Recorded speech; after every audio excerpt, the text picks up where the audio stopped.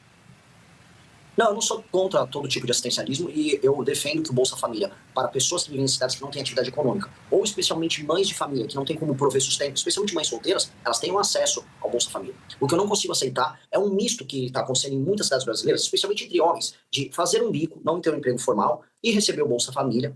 E aí isso custar não só para o erário, mas para outras pessoas que no Brasil estão trabalhando com uma carga tributária gigantesca. Eu não estou conseguindo melhorar essa qualidade de vida, porque elas pagam por isso. Assim como pagam pelos altos custos do governo federal, pelas despesas estúpidas que são contraídas pelo atual governo. Então, sim, temos que ter políticas sociais, sim, existem políticas assistenciais que são necessárias, mas não, nós não podemos ser um país do assistencialismo. A diferença do remédio para o veneno é a dose. Hoje o Bolsa Família no Nordeste está presente em 40% dos municípios. Eu acho que isso já virou veneno, isso não é mais remédio. Agora, candidato, como fazer essa distinção, né? Porque as famílias que têm direito a esse programa assistencial, a Bolsa Família, fazem parte do Cade Único, aí tem aquele salário per capita familiar que define. Como é que o senhor separaria homens que recebem Bolsa Família e supostamente não aceitam outro emprego, um emprego carteira assinado para se manter com Bolsa Família, e mulheres? Como é que o senhor vai fazer essa distinção de quem pode ou não receber a assistência?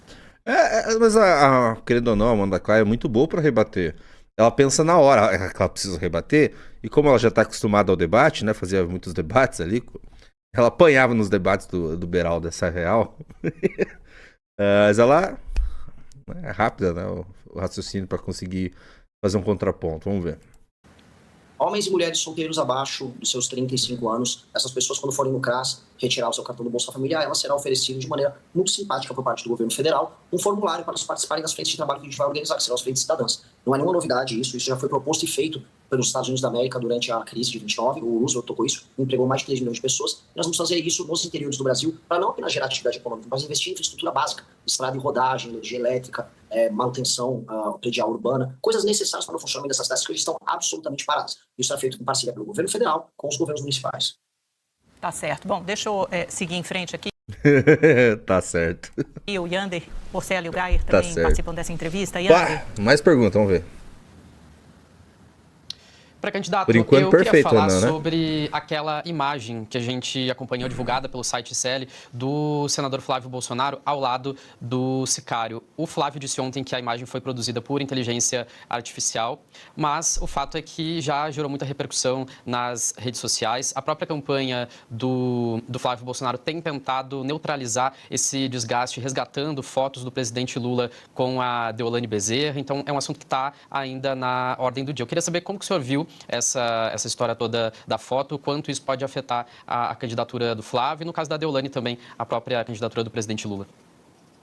O Flávio, ele é apenas um outro lado da moeda do lulismo, no sentido de que eles participam dos mesmos escândalos de corrupção, o petismo e o bolsonarismo estão presentes, em maior ou menor grau, tanto no escândalo do INSS quanto no escândalo do Banco Master. Tem uma prática horrenda de ficar andando com bandido por aí, e a única diferença é que o bolsonarismo fica fingindo que ele é moral, ou que ele tem algum tipo de relação com Deus, e que ele pode fazer algum tipo de crítica moral ao petismo, quando não tem. Ele é igual ao petismo nesses termos.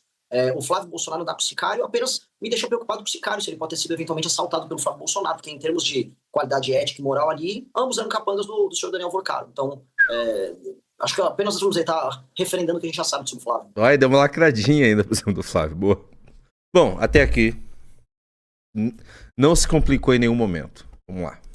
Candidato, esses são os dois favoritos para vencerem as eleições presidenciais e para irem para o segundo turno, Flávio Bolsonaro e Lula. Por mais que o senhor diga que os dois são ruins, quem seria, na sua visão, o menos danoso para assumir a presidência da República, caso sejam esses os dois candidatos no segundo turno? Eu não vou entrar numa guerra pensando em perder. Eu peço desculpa se não é a resposta satisfatória que eu estou dando para a tua pergunta, se é uma pergunta precisa, porque eu tenho que derrotar eles. Eu acho inaceitável um país com 200 milhões de habitantes, com o potencial do Brasil, está preso nessas duas quadrilhas. São duas quadrilhas. Eu estou presente hoje no Rio de Janeiro. O Rio de Janeiro, basicamente a máfia que administra o Rio de Janeiro é toda ligada ao grupo do Bolsonaro. Eu rodei agora o Nordeste inteiro e as máfias que administram o Nordeste são todas ligadas ao petismo. É um país que está devastado, destruído, moralmente corrompido. Aceitar que esses dois grupos sujos disputem o segundo turno é aceitar que o nosso país acabou. Eu não vou aceitar isso. Gaia. Boa. Ela nem fez o contraponto. Oi, Renan, Eduardo Gayer aqui, obrigado pela entrevista. Quero ouvi-lo sobre o candidato Caiado, né, ex-governador de Goiás, porque ele vinha com um discurso de bater muito no presidente Lula, mas não falar tanto do senador Flávio Bolsonaro. E eu sempre disse aqui no SBT News que em algum momento ele iria ter que subir o tom contra os dois, porque era a estratégia que o senhor estava adotando e que nas pesquisas mostrava algum efeito. E agora ele muda de estratégia, portanto. Como é que o senhor vê esse novo momento de Ronaldo Caiado batendo os dois lados, inclusive subindo o tom em relação a Flávio Bolsonaro? Vai fazer efeito? Já está fazendo? Uma preocupação do senhor, esse novo momento de Ronaldo Caiado? Eu acho que não vai fazer efeito por uma razão. Primeiro, que não é verdadeiro. Não adianta tratar essas coisas como estratégia política e não como uma prática política que vem do coração. Eu tenho raiva do petismo e do bolsonarismo verdadeira, concreta. Eu expressei isso ao longo da minha vida política sempre. O Caiado, ele se calou sobre o bolsonarismo nos últimos anos. Quando ele faz esses ataques, eu queria pedir aqui uma análise bem detida sobre isso. Ele não faz isso nas redes sociais como o Instagram. Ele dá pequenas declarações que saem na imprensa. Mas nas redes sociais dele, que estão cravadas de eleitores bolsonaristas, não saem esses conteúdos. Então o que mostra? Mostra que é uma estratégia tímida. É uma estratégia tímida para aparecer aqui e acolá na imprensa, mas que na prática não é uma estratégia verdadeira de alguém que está tentando convencer o próprio eleitor, que na prática ainda é bolsonarista, no caso do Caiado, de que o Flávio Bolsonaro não é uma alternativa. Então eu gostaria de ver ele fazer isso no Instagram dele. Eu gostaria de ver ele abrir uma live no YouTube e fazer isso. Só para que ele começar a integrar as redes sociais inteiras dele à estratégia, eu vou começar a levar a sério. Fazer pequenas declarações que vão ser uma notinha na imprensa aqui e acolá e demitir. De graça no Caiado, cara. O Caiado só tá elogiando o Renan. Pô, Renan, que isso? Porrada no Caiado. Porrada bem O senhor fala muito na falta de estatura moral de Lula e Flávio Bolsonaro para governarem o país. Ah, agora vai vir, tá. Agora vai vir pancada. Eu tava quieto demais. Agora me preocupo. Pô, eu não vi o Renan desde que eu cheguei aqui. Cadê ele? O senhor, por outro lado, nunca ocupou um cargo eletivo, é um ativista, um dirigente partidário, fundou Missão, fundou o MBL, tem tido uma trajetória política nos últimos anos, mas principalmente como ativista. Não sei se o senhor tem uma experiência administrativa, por exemplo, para administrar um país. Eu queria saber o que o qualifica para ocupar a posição que o senhor pleiteia, ao qual o senhor vai se candidatar da presidência da República. Eu sou honesto e eu sou mais inteligente e eu sou um líder melhor. Um presidente da República é, acima de tudo, um líder. Ele tem que liderar as forças políticas do Brasil, ter um ideal de Brasil, um ponto de, olha, eu quero chegar do ponto A ao ponto B, e conduzir com força e com resiliência moral o país a isso. Por isso que você não precisa de uma experiência administrativa específica como prefeito ou governador. Veja, Jânio Quadros foi prefeito-governador, concorreu a presidente e tomou, na verdade ele abdicou, né, caiu.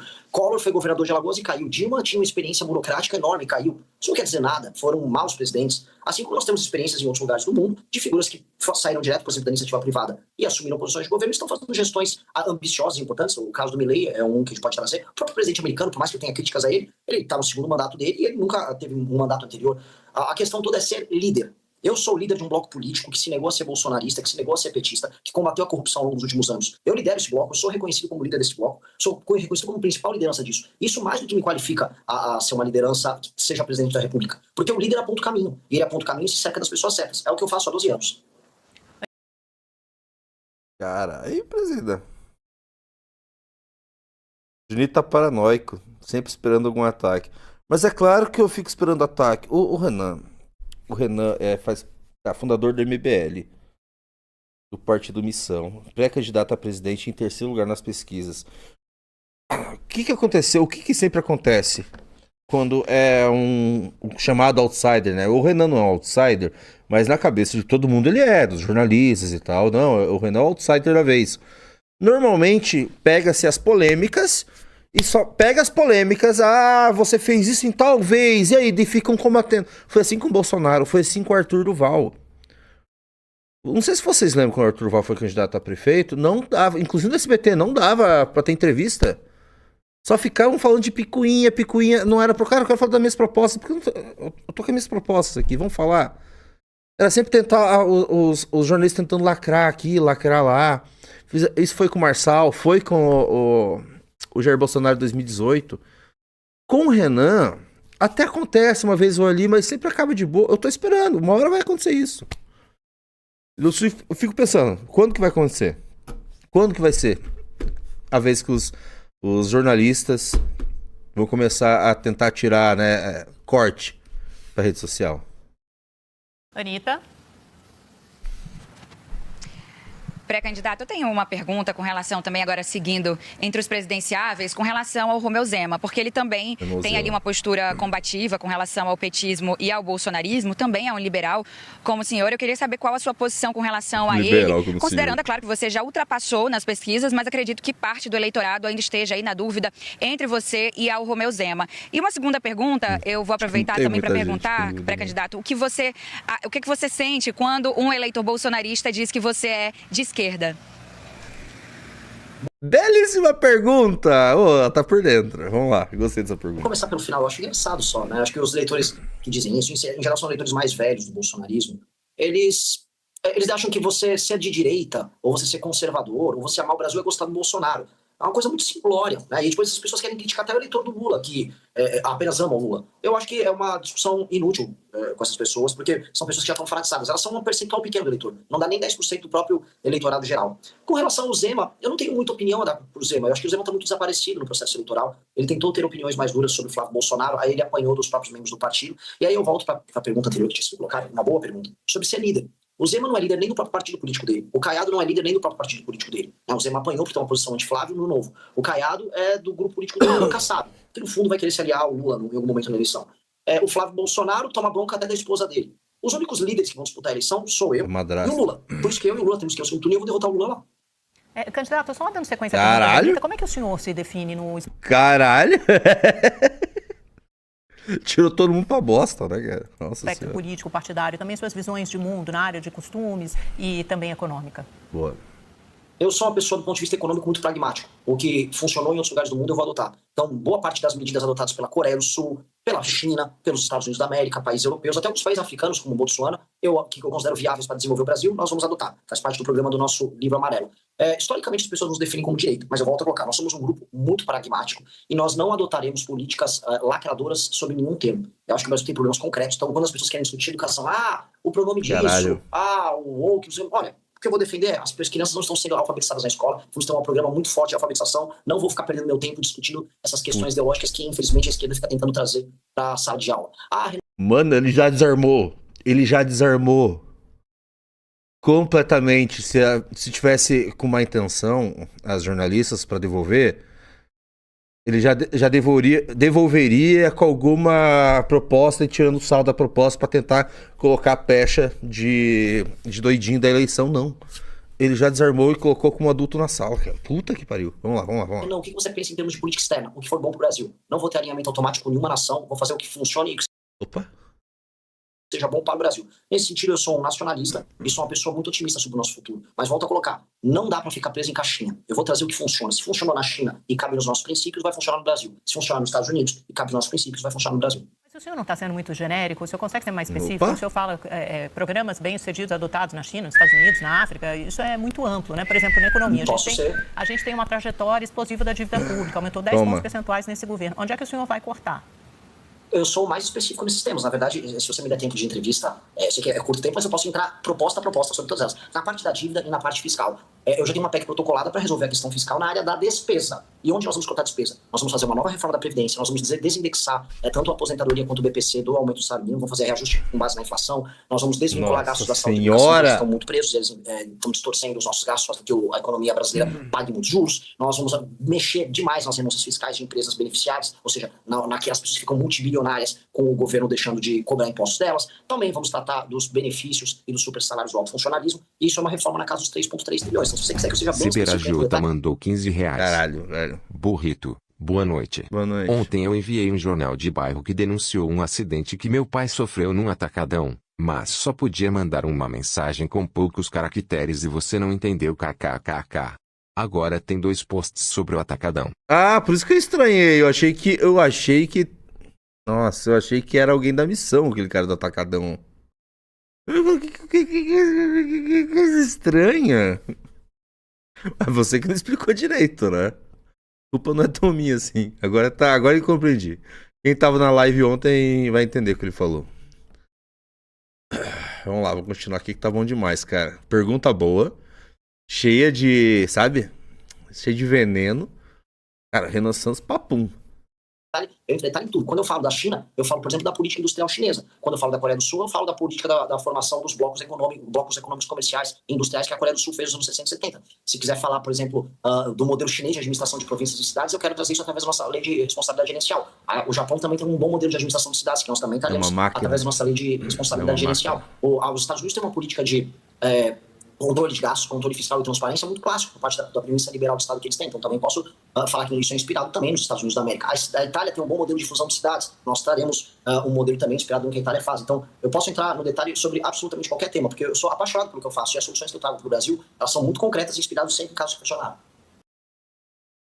Nossa Senhora!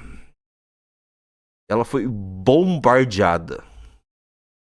Não que ela tenha sido, de alguma forma, sabe, melindrosa, mas bom, ela teve que fazer o contraponto de uma maneira forte, né? Pra tentar, às vezes, complicar o candidato, pra ver se não tava no lorota. E o Renan... Pô! Cara, ele tá uma máquina, cara. Ele tá uma máquina. Tá certo, candidato. Vamos seguir aqui com a próxima pergunta do Yander.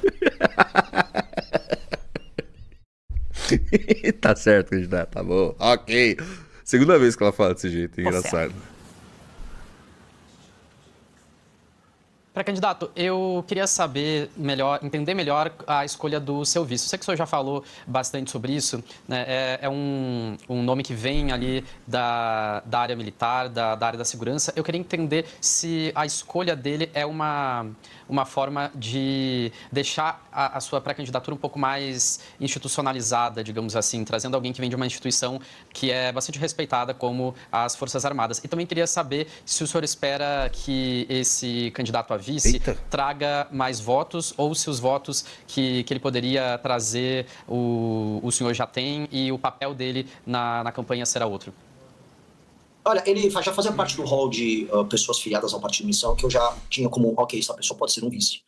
Quando eu fiz a minha turnê pelo Rio Grande do Sul, coisa de 20 dias atrás, nós fizemos alguns eventos juntos e eu percebi que era uma pessoa que eu conseguiria trabalhar bem junto, uma pessoa leal, dedicada, uma pessoa que faz parte da Brigada Militar lá do Rio Grande do Sul, tem histórias heróicas de enfrentamento ao crime, de disposição de colocar a vida dele à disposição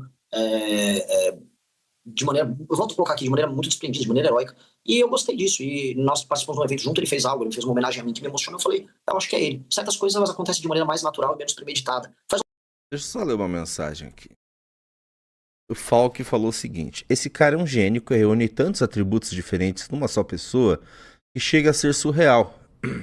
Nascer um Renan por século já é muito, temos que proteger ele a todo custo. Uau, alguém virou tecnotenente? Viral da Política virou tecnotenente aqui, seja bem-vindo, tecnotenente Viral da Política, tamo junto. Eu concordo com você, Falk. Eu concordo com você e eu tenho essa percepção que você falou aqui. E é foda eu ter que ficar elogiando o Renan, que vocês sabem, né? É foda. Eu tenho que elogiar o Renan, entendeu? Mas eu penso isso desde a primeira vez que eu conheci o Renan Santos. Primeira vez que eu conversei com o Renan Santos. Pessoalmente.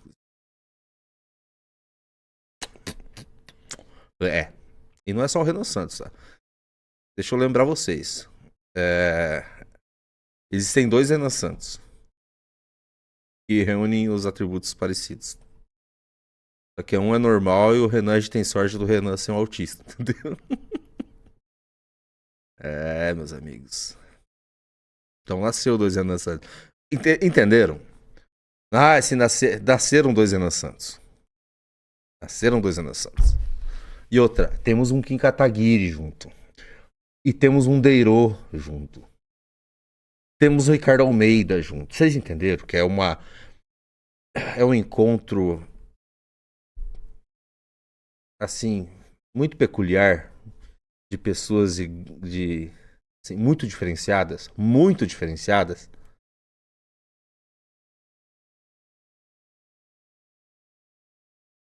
Parte um pouco da nossa natureza que veio. Quem que é outro Renan Santos? O Alexandre Santos, ele reúne as mesmas características do Renan, tá? Só que o Alexandre Santos, ele é uma pessoa, vamos dizer assim, normal. Entendeu? O Alexandre Santos é um outro Renan Santos, cara. Saibam vocês. no movimento político, ativista, eu acho que bateu não só a cabeça, mas bateu o coração. Foi uma relação muito legal que nós tivemos juntos. Eu acho que ele também agrega, do ponto de vista imagético, um elemento de experiência, um elemento institucional, que você colocou de maneira muito inteligente, porque eu falo muito em segurança pública, mas eu não sou parte das forças de segurança, eu sou uma liderança, eu aponto um caminho, mas ter pessoas que têm mestria nesse tema, isso sempre ajuda. Então eu acho que ele... Outra, não pensem que existiria qualquer coisa relacionada a Renan. É uma complementação, tá? Eles se complementam. Eu já contei várias histórias engraçadas aqui, inclusive, tá? Várias histórias engraçadíssimas da relação dos dois. Outra, cara, eu tô esquecendo outra pessoa também. É que assim, tem o pai deles também. Vocês não sabem, mas o Mário também é uma pessoa muito diferenciada. Então, vocês estão entendendo? Você junta o pai que é diferenciado, os dois filhos muito diferenciados, junto com um time de pessoas completamente fora da curva. É por isso que só existe o MBL no mundo, assim, sabe? O MBL é único. Um grupo político como o MBL só existe o MBL. Não existe nenhum outro grupo político. Por isso temos o Junito para equilibrar, vai tomando seu cu, mas é mais ou menos isso.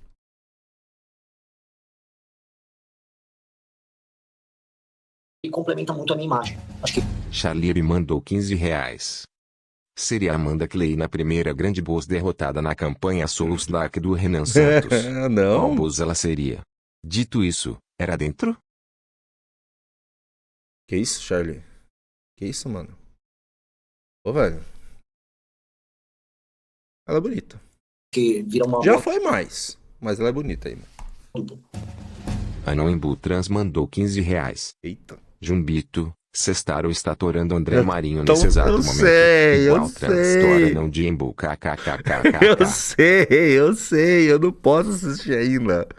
É que tá ao vivo lá, eu não posso assistir. Tá aqui, ó, eu tô preparado pra colocar, cara. Aqui, ó. Eu, por exemplo, Jorge... Eu não posso, tá ao vivo. Vamos ver. Não, Sestaro, você tem total direito de não estar entusiasmado, de você não estar engajado. É porque se coloca um candidato de merda, mas nós já perdemos.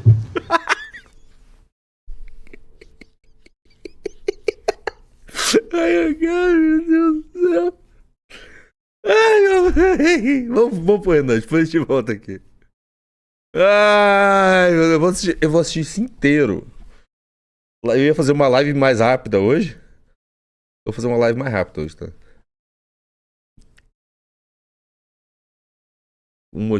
Tem um motivo especial pra fazer uma live mais rápida hoje. Gaia. Ai. Candidato, qual vai ser o seu candidato a governador em São Paulo? Seria o Kim Kataguiri, depois ele acabou desistindo, os senhores estão buscando um nome, já tem esse nome? Me parece que é preciso ter um nome em São Paulo, né? Traga em primeira mão para nós o seu escolhido aí pro palanque no maior colégio eleitoral do país. Eu tava no nosso grupo de WhatsApp agora, terminando de tirar a fumacinha branca, ela vai sair daqui a pouco.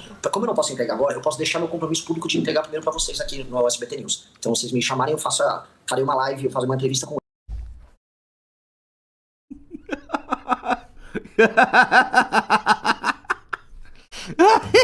Terno do Renan mandou R$15. Junito, você falando sobre ter dois Renan, Kim. Eu lembrei do Deiro. Ele fez uma live com o astronauta da missão, e é bizarro como o Pedro manja de tanta coisa. PQP. O Pedro Deiro é o maior QI do MBL. Ele é um gênio, o Pedro Deiro. Vocês entenderam? Juntou um time muito...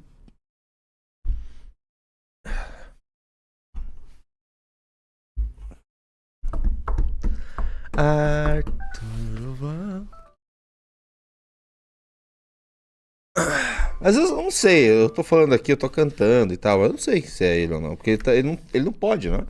Ele depende da justiça. Eu queria muito que fosse Arthur Duval. Com ele junto com vocês, eu entrego. Estamos terminando de definir, é coisa de algumas poucas horas. Não, o senhor manda pra gente por zap, por favor, queremos Promessa dar aqui. é dívida, hein, Amanda? Eu também, a gente vai cobrar. Você pode mandar por zap aqui que a gente vai querer saber quem é o candidato de vocês ao governo de São Paulo. Candidato, também por falar no missão, né? Além da sua candidatura. O interventor falou, ficou de pau duro no meio da guerra. Deusas. Candidatura à presidência da Por falar nisso, vocês viram que... Por falar Saiu umas imagens de uns soldados ucranianos fazendo uma surubinha.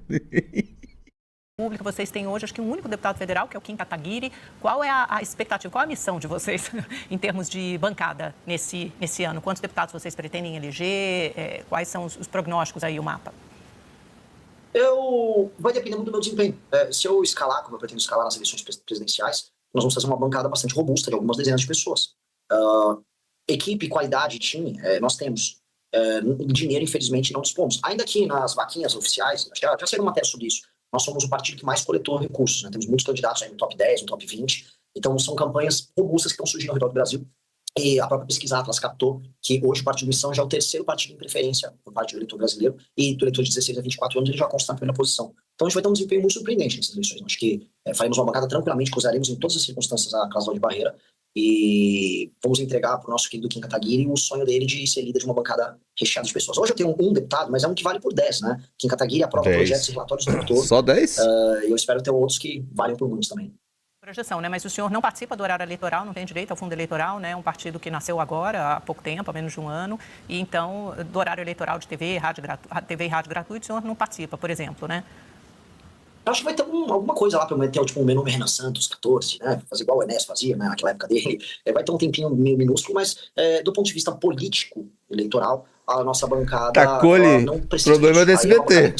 SBT que se vire. Tá certo, Anitta. Vamos para mais uma pergunta. Se ele falasse isso numa live da missão, era pra privar a live na hora, né? Vamos lá. E a gente já vai se encaminhando para o final da entrevista. Cara, a Amanda Klein tá até dando risadinha agora. Ai, cara. É sempre assim nas entrevistas. Candidato, o senhor tinha hoje um show marcado no Rio de Janeiro. Eu sei disso porque eu também fico entre lá e cá, entre Brasília e Rio, e isso movimentou muito as redes dos cariocas, porque a casa de shows que receberia o show da sua banda, que acredito que é junto com o Arthur Duval também, cancelou esse show de última hora, alegando ali questões políticas. E isso, é claro, gerou muito burburinho ali nas redes e eu queria a sua opinião sobre isso. Você se sentiu injustiçado? O que é que você acha desse movimento que barrou o seu show no Rio de Janeiro? Acho uma delícia, eu adorei. Eu tenho uma banda de rock, ela chama Limão Rosa, ela lançou um álbum agora que chama Chão Pintado de Rubi. Recomendo a vocês, vocês vão gostar muito, som muito bom. E eu venho tocando no circuito alternativo, só que é um circuito hoje, o pessoal muito à esquerda é um pessoal muito mesquinho. As nossas músicas não têm teor político, nada, a gente tá tocando músicas com letras confessionais, eu escrevo as letras, a minha inspiração maior é Bob Dylan. E essas pessoas ficam com frescura, vai tocar o Renan, nossa, que absurdo. Aí eles cancelaram o nosso show na Audio Rebel, aqui no Rio de Janeiro. Aí o Bukowski, é na mesma rua, um outro bar até maior. Eles disseram, não, pode vir tocar aqui, então a gente vai fazer um show gratuito no Bukowski amanhã à noite, às 20 horas, e vai ser muito legal. Eu não esperava ter que passar por essas coisas, eu acho tudo isso até meio infantil por parte desses ativistas e fãs, mas tudo bem, é da vida. O senhor quer dar uma palhinha, então, aqui, já que não vai participar do show hoje à noite, não, pra gente encerrar? por favor, não faz isso. Não. Se eu tivesse um violão, eu faria. Não, ufa! Não fica bom, não? Quase acaba. Se tivesse um violão, o Renan ali acabava o sonho.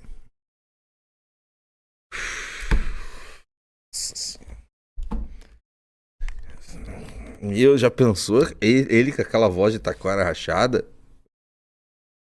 cantando ao vivo nesse... Não, já pensou, cara?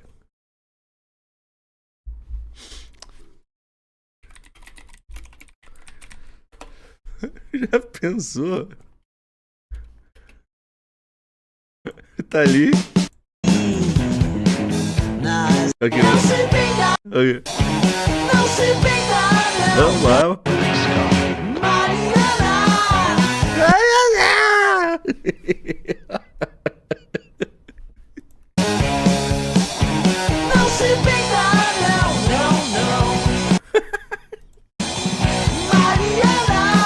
E outra, não é estúdio, ele cantando é pior ainda, né? Não tem autotune, né?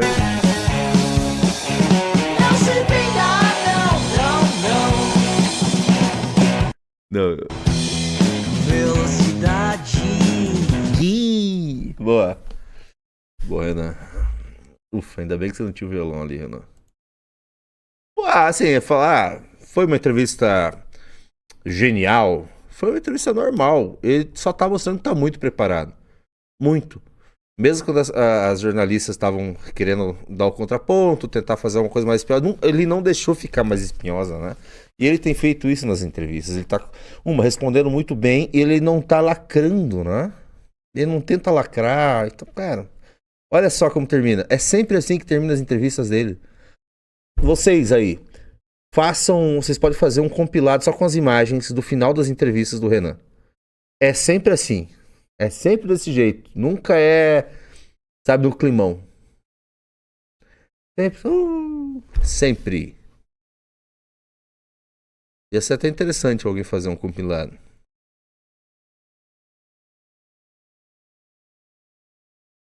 A Maria? Maria!